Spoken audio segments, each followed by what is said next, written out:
法师，各位贵宾，大家早上好。It is, like I said, a very rare moment to have both of our speakers here. We would like to get straight into the question and answer session. But before that, for our benefit, and I've heard this legend for a long time, we'd like to invite Jane to please kickstart today's program by saying hello, but in chimpanzee language.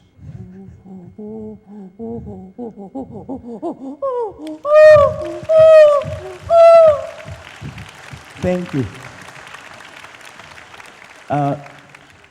Master Sheng Yan, you seem to be quite interested. Would you like to say hello also?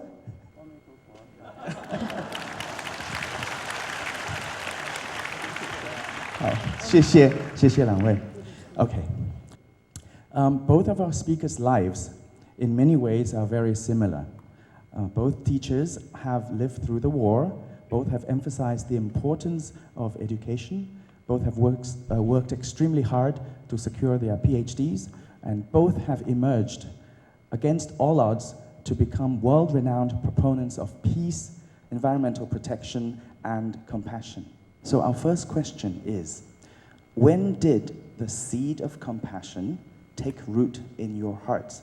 In other words, was there a time period or an incident in your life that transformed you and set the direction for your life? My love of animals began when I was a very small child.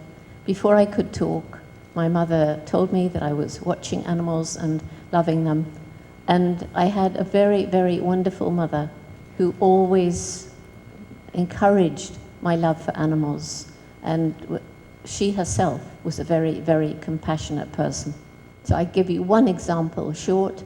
When I was 1.5 years old, she found I'd taken a whole lot of earthworms to bed with me. Instead of getting angry and throwing them out, she said, "Jane, if you leave them here, they'll die. They need the earth."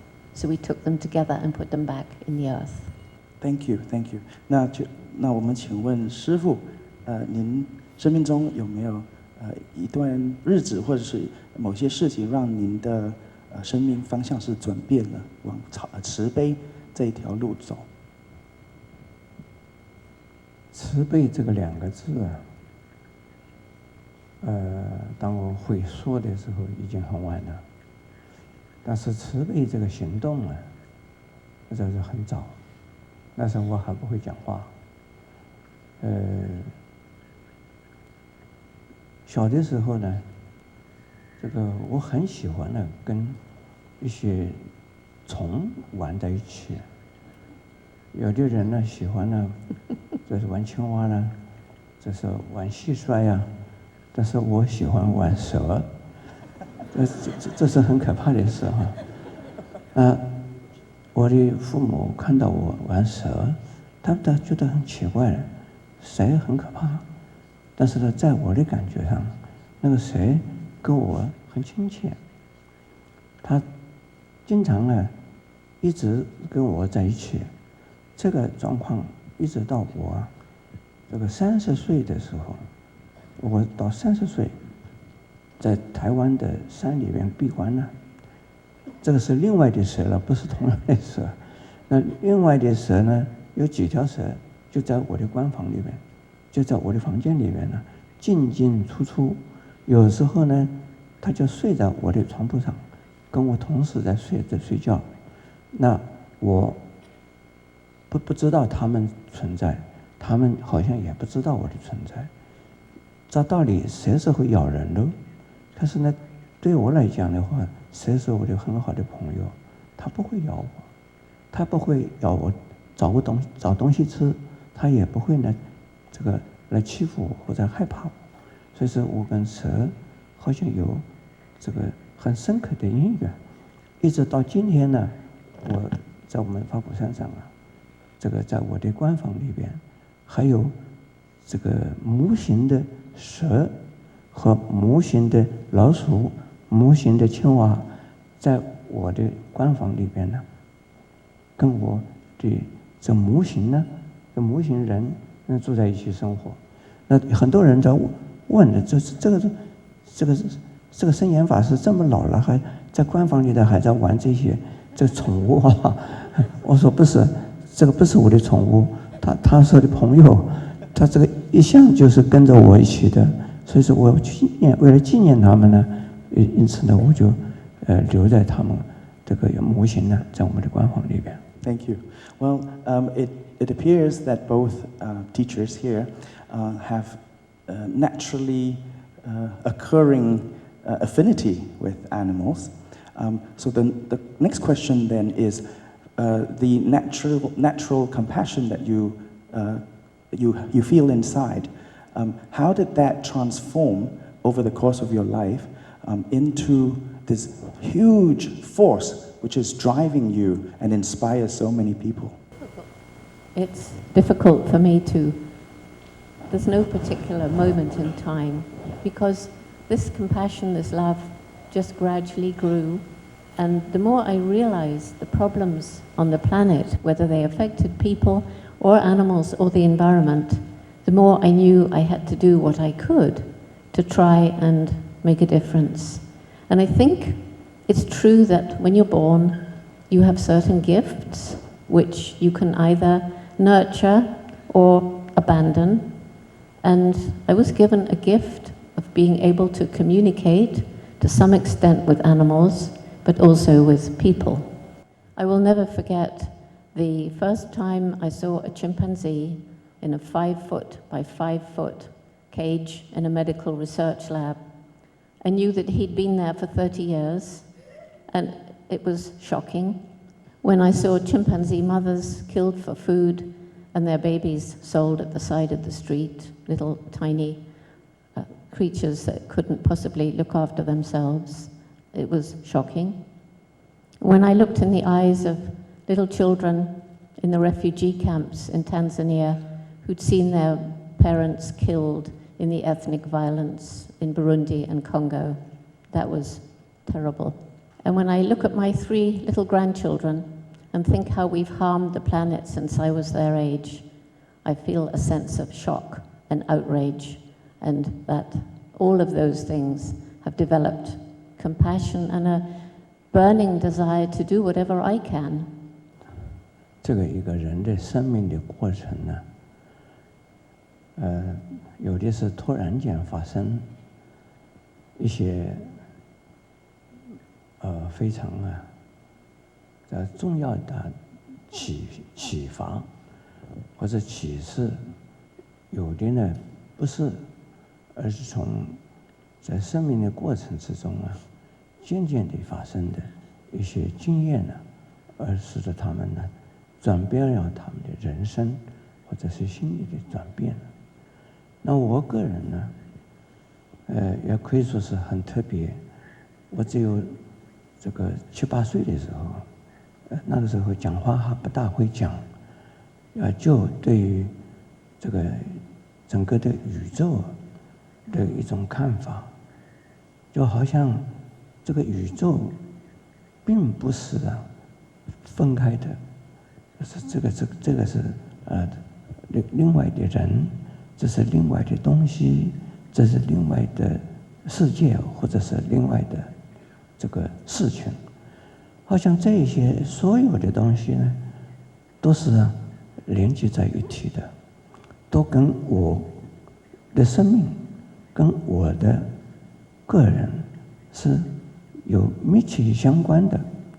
因此呢，我看所有的人、所有的事、所有的我，都看到好像是跟我连在一起的，有点像什么孪生的，就是我是同时出生的，那未来呢也可能是同时死亡的，那现在呢是同时生活在一个世界上。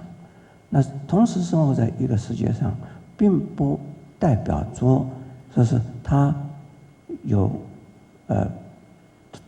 并不代表着他不可能呢有他的生活的环境，我有我的生活的环境，但是呢，感觉上它是跟我生命相连的。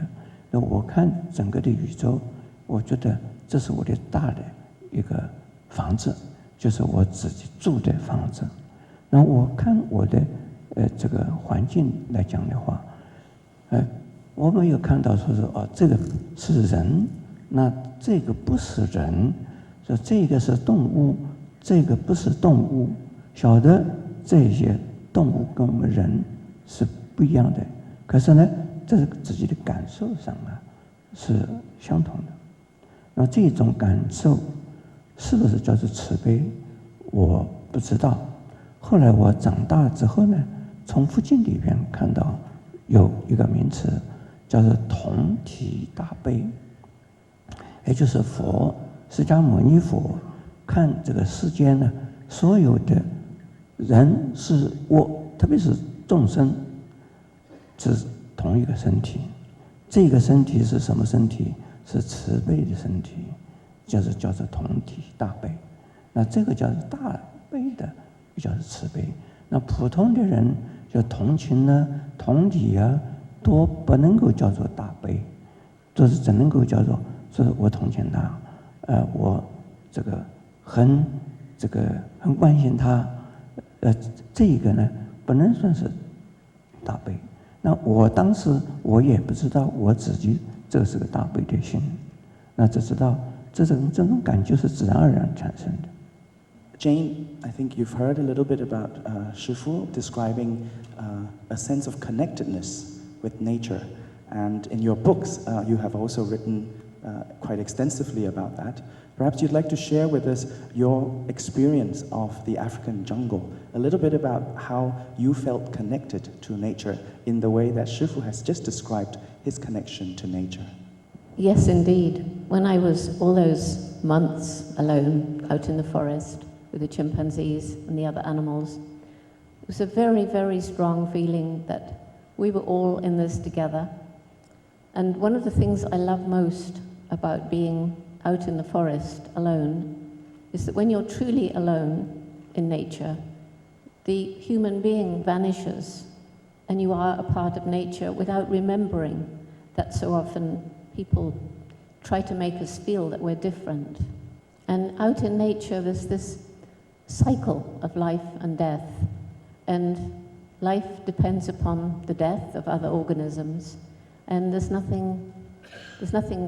bad feeling about death because it's nurturing new life.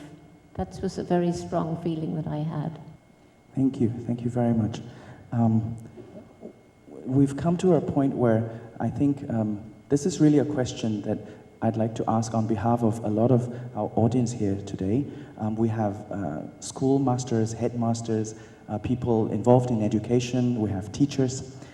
So this is the question related to what we were talking about, because we know that there's a lot of knowledge out there regarding global warming, the extinction of species, the devastation that humans are inflicting on the planet. The main problem that educators are encountering today is not so much the lack of knowledge, but the lack of care.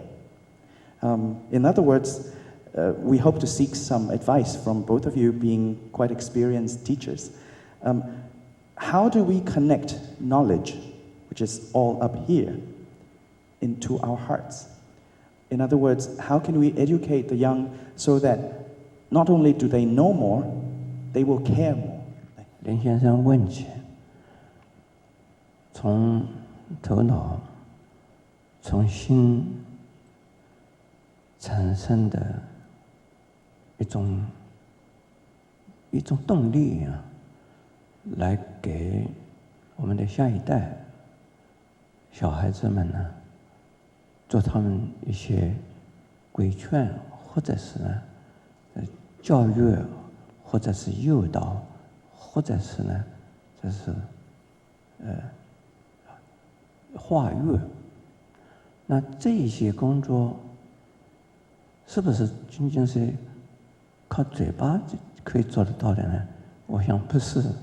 既然用头脑，既然是用心灵，那就是说我们的一举一动，我们的一言一行，就是要思考到我们自己对这个世界，对这个世界的未来的孩子们有什么影响力？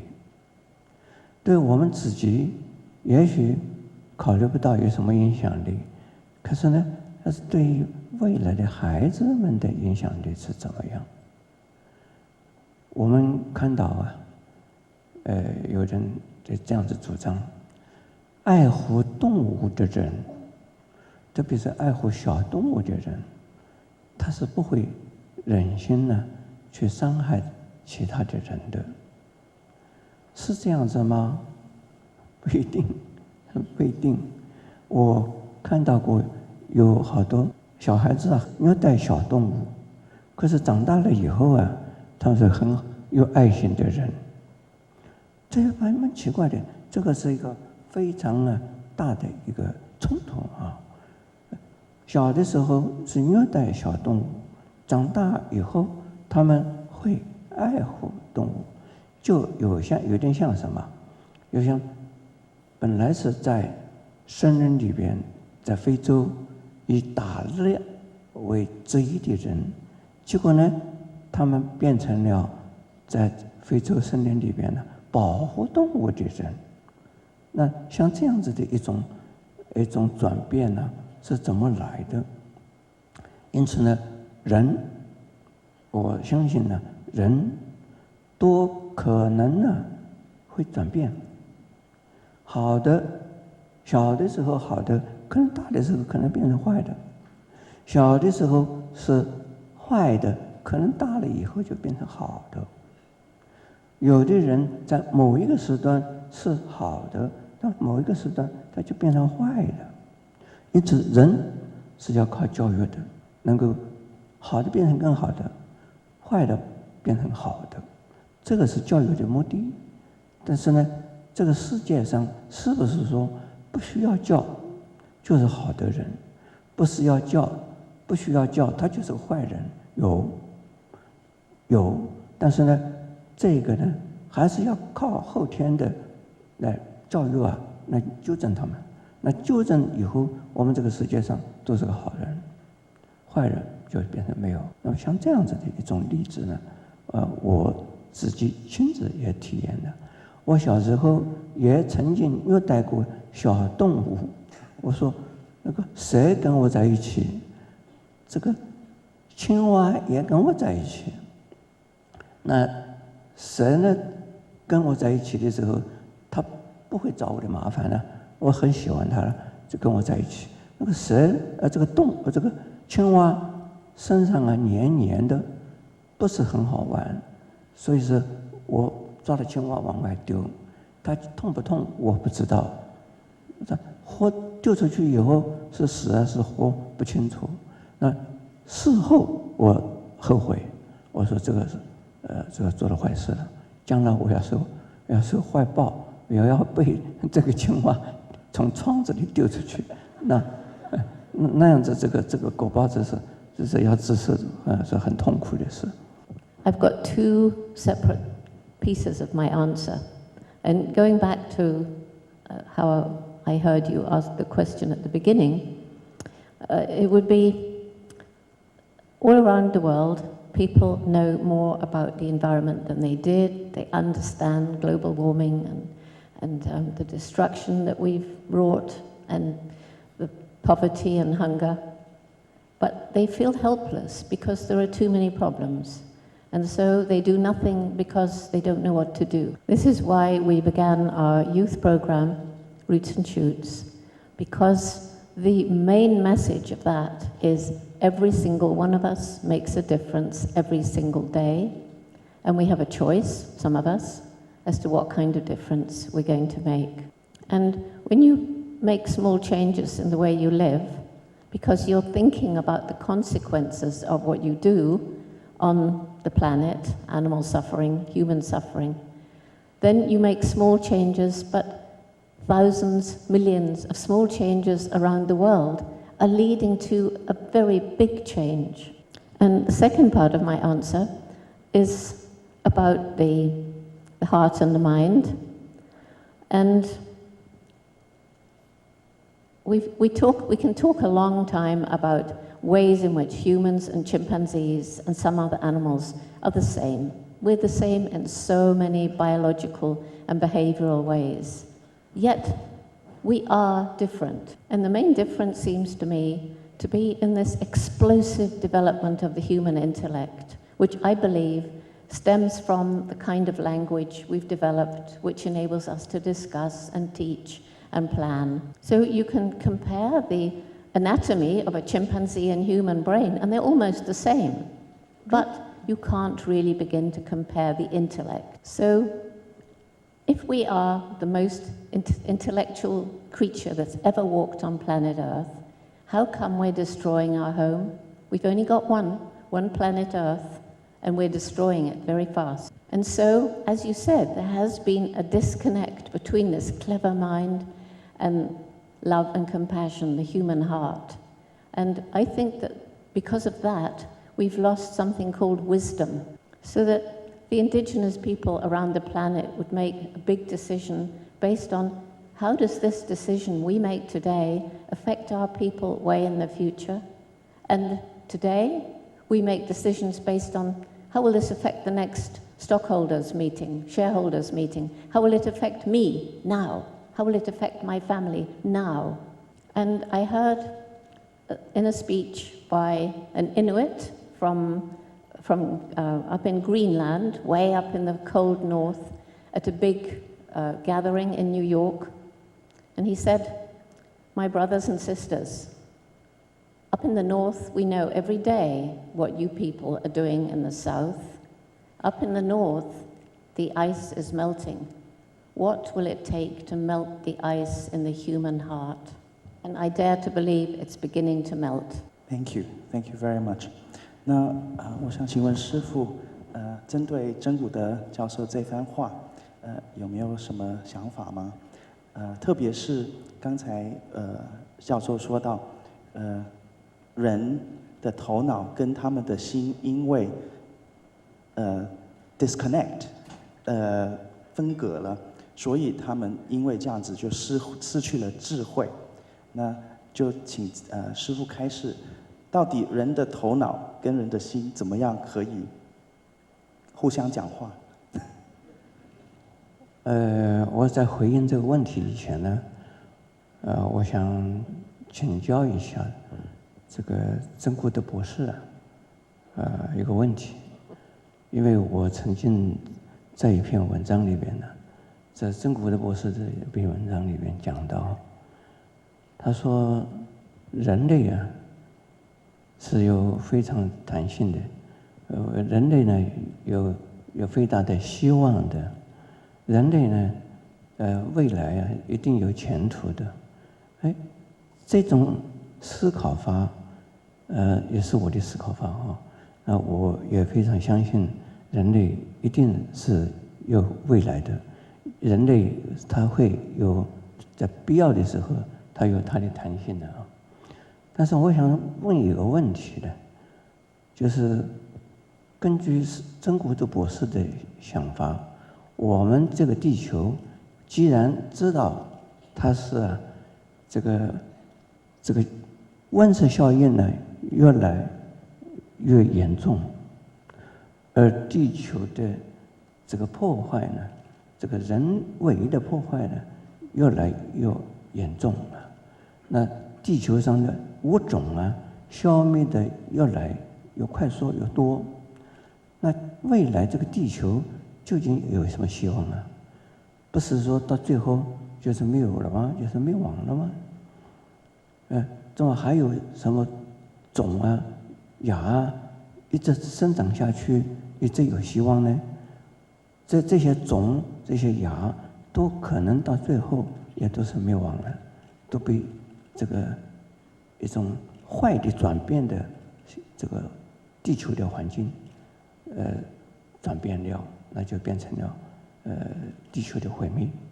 那我们还在努力，希望每一个人呢都能够转变，一个人转变，许多人转变，许多人转变，整个地球都会转变，真有这样的可能吗？ If it is not possible, it's the end of life as we know it on planet Earth. And this is why I'm traveling all the time, talking to young people, from little kindergartens through university, helping them to understand that it's their individual action that's going to make a difference. And it's not only the human being who's resilient, so too is nature. And places that were destroyed can be given an opportunity to once again become beautiful.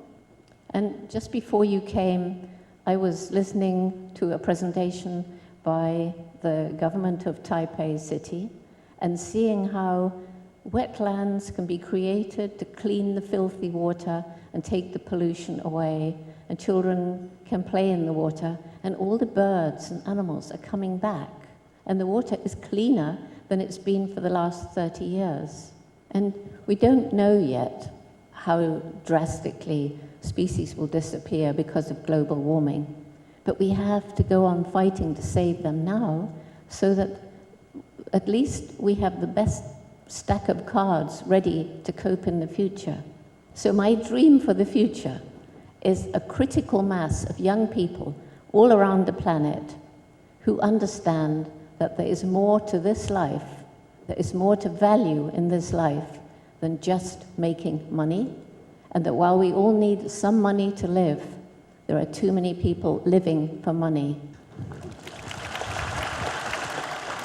这个呢，我现在要回答刚才主持人问的一个问题，就是心或头脑。人的心和头脑的问题，就是刚才珍古德博士所讲的人的价值观呢。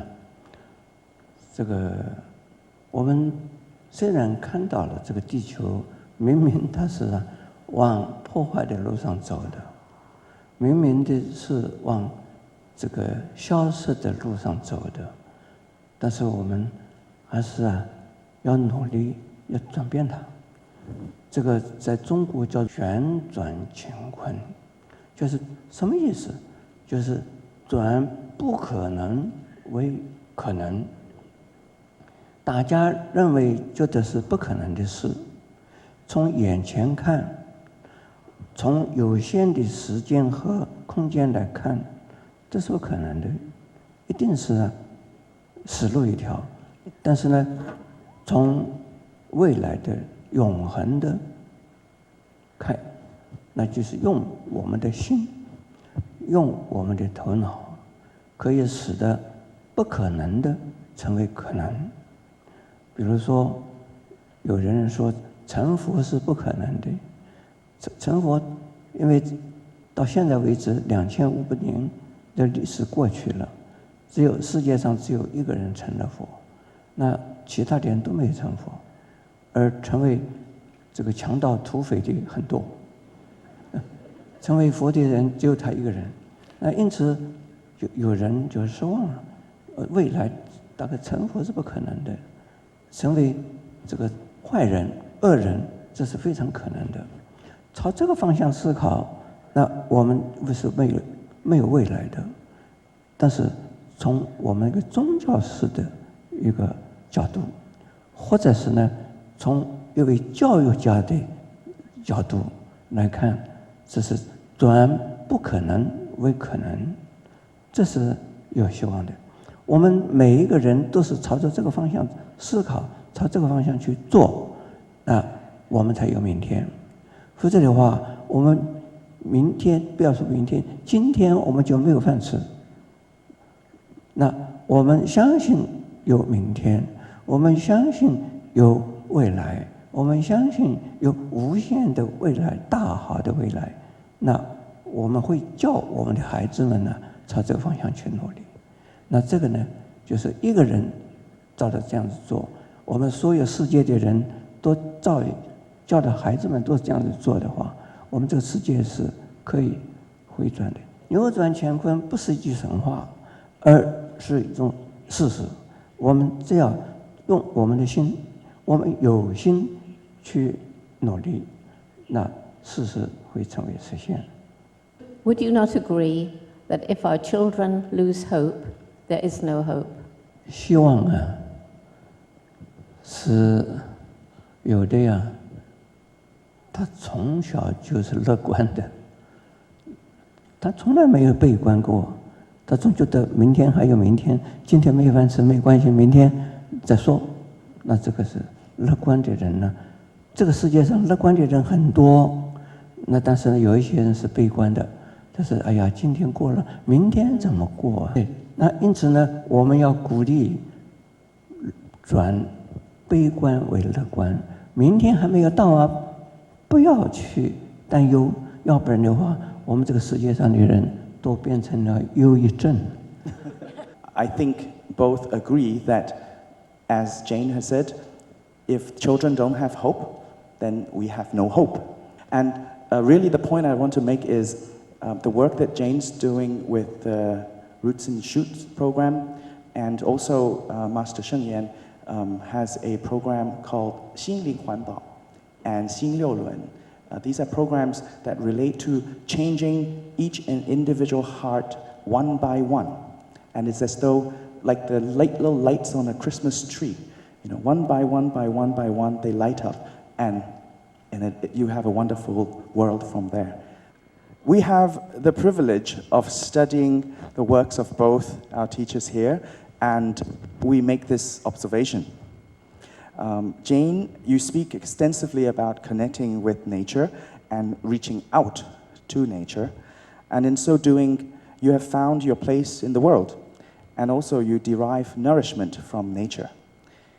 For instance, in one of your books, you spoke about the experience of after losing your husband, you went into the African forest and you found healing through your communion with nature. In Shifu's case, Shifu started by turning inward to understand the self first, and then through that, Shifu was able to expand outward and benefit society and heal the world at large.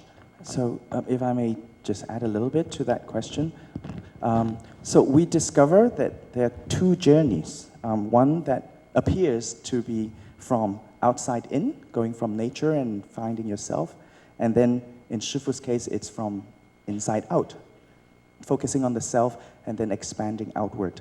But most importantly, if we studied your works thoroughly, we discover that both your different paths seem to arrive at the same destination, which is that healing of the world and the healing of the self is actually one and the same project. So we'd just like to ask if maybe Shifu could comment on our observation. 在中国的哲学里边呢，是讲其大无外，其小无内，就是大的是没有外的，小的小到没有内在的。那从我们的主持人讲呢，就是我好像是从内在开始出发的，那这个好像也是对，为什么呢？从一个禅修的立场啊，也就禅修的人的立场啊，他必须先观察自己的心，观察自己的头脑，从自己的头脑、自己的心、自己的性格、自己的所有的一切的价值来观察之后，再来跟外边的延伸，也就是说，把自己的这个内在的价值延伸到外在的价值，也就是说，自己看到内在的价值是什么，那看外在的所有的一切价值应该是完全相同的。如果不相同，那表示说你这个内在的价值是有问题的。因此呢，我在修行的过程之中啊，首先来看自己，看自己什么，自己对于这个世界的评断、看法，对这个世界的评断的看法，好、坏、多、少、善、恶，这些呢，评断究竟是凭借是什么？是凭据一个人的个人的想象呢，还是说有客观的事实？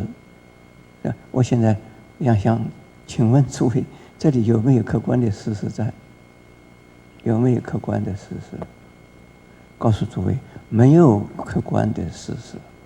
有客观的事实就是你主观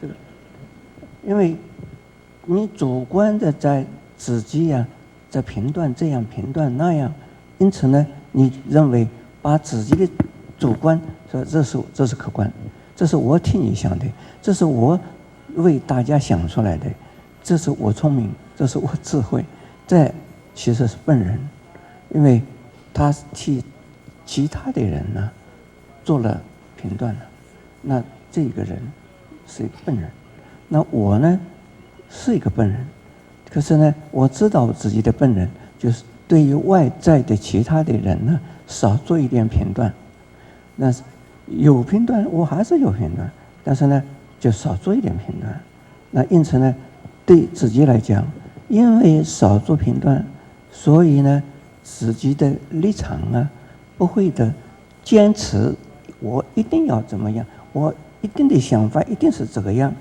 因此呢我的烦恼比较少一些。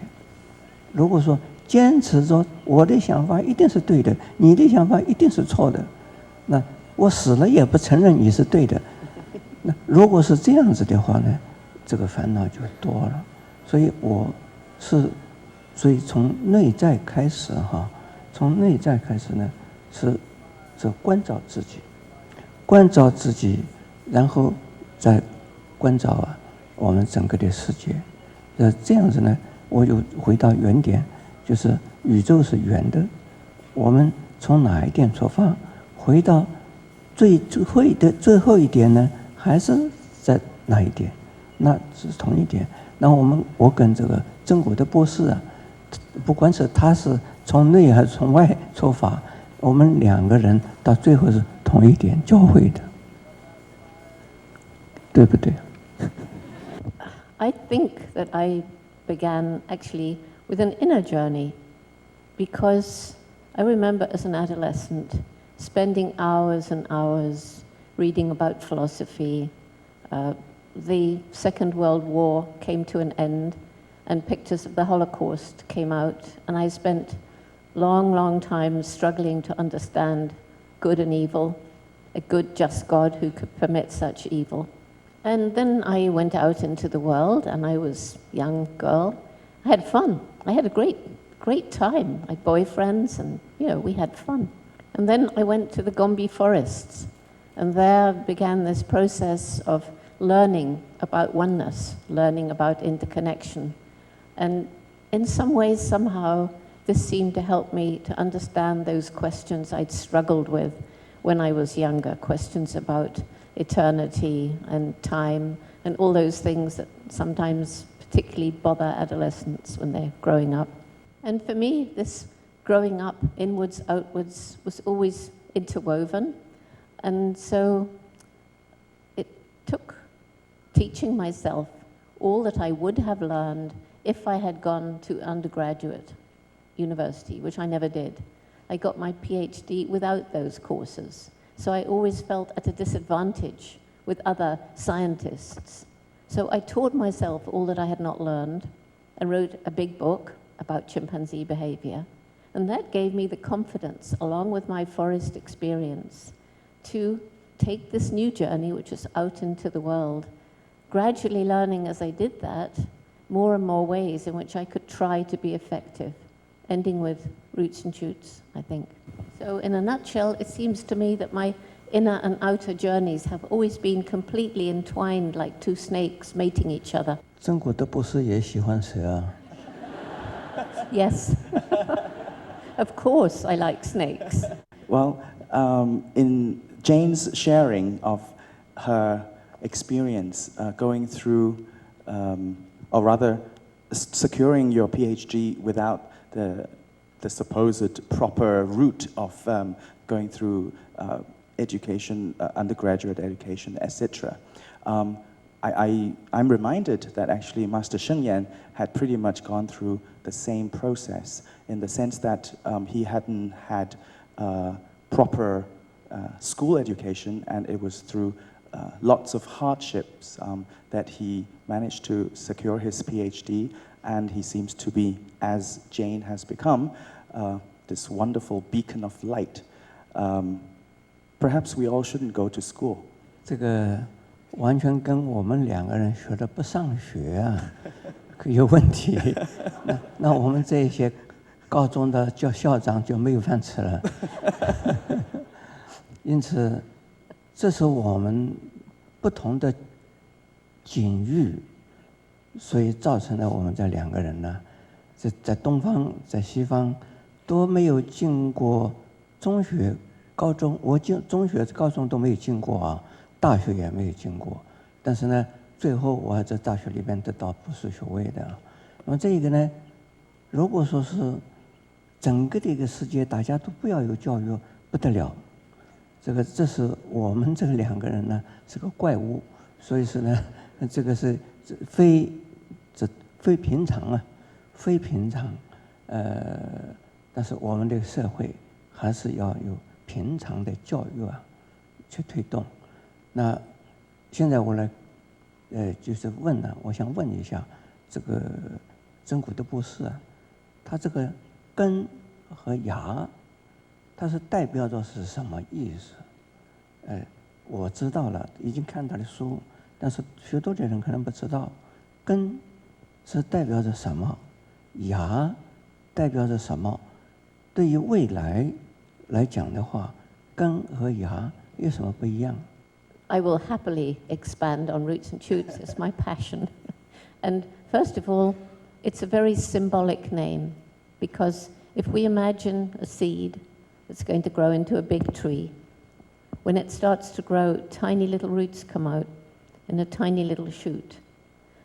Looks small and weak, but there is so much energy and life force in that seed that those roots can work down through boulders to reach the water, and that little shoot can work its way through crevices in a brick wall to reach the sun. So if we see the boulders which will be swept aside and the wall which will be knocked down as all the bad things we have done to the planet, environmental and social, and the hunger and the unequal distribution of wealth and global warming and water decreasing and all those things. It's hope. Hundreds and thousands of young people of all ages, from little kindergarten right through university, hundreds and thousands around the world, can break through those barriers and make the world a better place for all living things. So the main message of this movement is that each one of us makes a difference every day, and we have a choice in what we do. And it's basically driven by youth who think about the problems around them, whether it's in a city or in a rural area, which country it's in, and they choose 3 different kinds of project to make this a better world. One to help people, one to help animals, including domestic animals, and one to help the environment that we all share. So wherever it grows, it will grow in accordance with the culture or the environment of that place. And it's now in 100 countries. And we try to link the young people together, mostly through the internet. And very important part is Roots and Shoots is about breaking down these barriers that we build between people of different cultures, different religions, different countries, and between us and the natural world. That's what it's really about. It's moving towards peace, global peace, which we must dream is possible, otherwise we'll never get there. Thank you. Thank you. 我是在2000年呢，开始推动啊这个全球的伦理，就是全球伦理。那个时候，我也在这个联合国大厦呢，也遇到了珍古德博士。那个时候，那我提倡的这个全球伦理啊，这个大家觉得非常的赞成。人与人之间，人与物之间，人与自然之间的关系啊，能够是一种和谐的，是一种互相付出、互相的帮助、互相的这个学习，是这样子一种关系呢，叫做伦理的关系。那一共有6个这个层次，或者是有6个范围。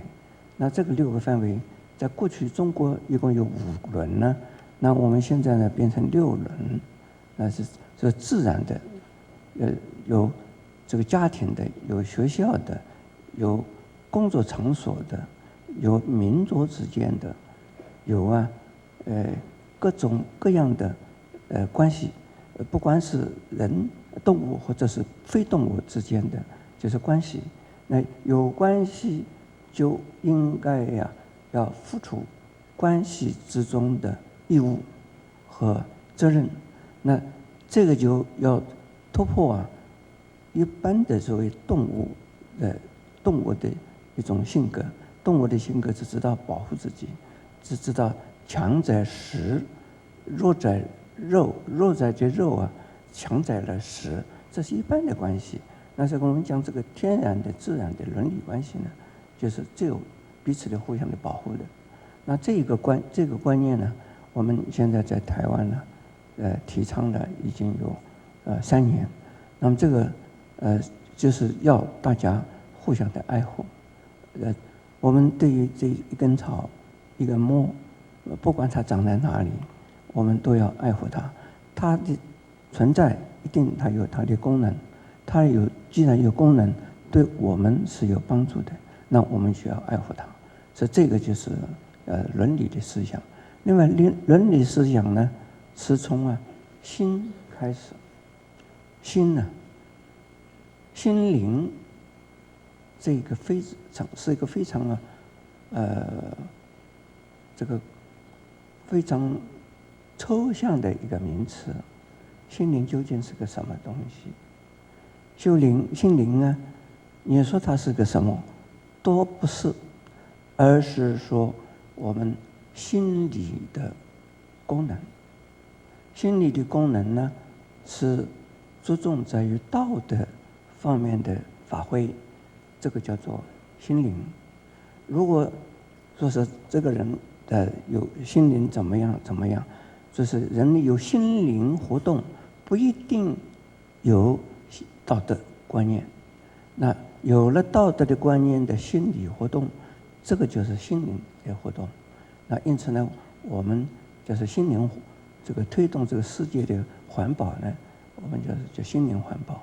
心灵环保的意思就是环保必须跟6轮呢相配合，否则的话，这个我们讲要有讲道德，可能嘴巴讲道德，这个我们表现出来的没有道德。我们说要爱这个地球，我们要爱护这个世界，我们希望这个世界能够永远的存在。但事实上呢，为了他自己的自私心，或者是一时间的一个群体的自私心，因此他会破坏，他忘掉了整体的永远的这个心灵的问题心灵是永远是道德的，如果离开道德，就不叫做心灵。什么叫做道德？道德就是一定是付出，一定是要负责任，要尽义务，而不是抢夺、争夺，而不是占有。那现在我们许多的人做任何事都在想到我得到什么利益，我希望我能够有什么好处。那这个是不是道德？不是。这个是不是心灵？有心，但是这个心不是灵，这个心呢是个坏心。Thank you， 谢谢师父的开示。I think, first of all, in relation to youth, we're trying very, very hard to create partnerships with the understanding that nobody can do anything alone, And if we can bring young people together from different organizations, working together on those projects which fit their two different organizations, that is very, very empowering. And this is why Roots and Shoots has grown into 100 countries. And there are, for example, Girl Guide Roots and Shoots groups and Boy Scout Roots and Shoots groups. And, well, you have others in Taiwan. We want to hold hands. We want to be in this struggle to put the world right together, because the strength in numbers. Some of my wonderful Native American friends in North America, they like to talk of grasses which, growing separately, are easy to break, but they carry around with them a woven length with 3 plats of grass and point out that this cannot be broken. So I get my energy as I travel around from these groups of young people who come out with shining eyes, and they want to tell Dr. Jane what they've been doing to make the world a better place, or what they're planning to do. And it's incredibly invigorating. And I also have a lot of hope because of what I call the indomitable human spirit. We could call it the indomitable human heart, I think. But these people who tackle seemingly impossible problems, and they won't give up, and very often they succeed. There's one last point that I want to make, well, 2 actually. And one is that we have to remember, because it's so difficult, that each one of us makes a difference every day. It's a really difficult thing to remember. But if we take small actions, and our friends around the planet who care are taking small or bigger actions, this is leading to the kind of change that if we don't see, it's going to be too late. There's a saying which is common in England and America, I don't know if it is here, think globally, act locally. I think this is a huge mistake, because if I spend too long thinking about the problems around the world, I feel depressed and I don't have the energy to take the local action that's needed. And this is why these young people in these groups, whether it's Roots and Shoots or some other youth organization, if they take local action and they know that all around the world others like them are doing the same sort of thing, then suddenly thinking globally becomes possible, even challenging and exciting. And there's another little saying that I'm always hearing, it really irritates me. We hear, we haven't inherited this planet from our parents, we've borrowed it from our children. But I think probably in most languages, when you borrow, there's an intention of paying back. The person who lends it to you expects to get paid back. We have not been borrowing from our children, we've been stealing. 一样好的东西，不管它叫它什么名字啊，好的就是好的。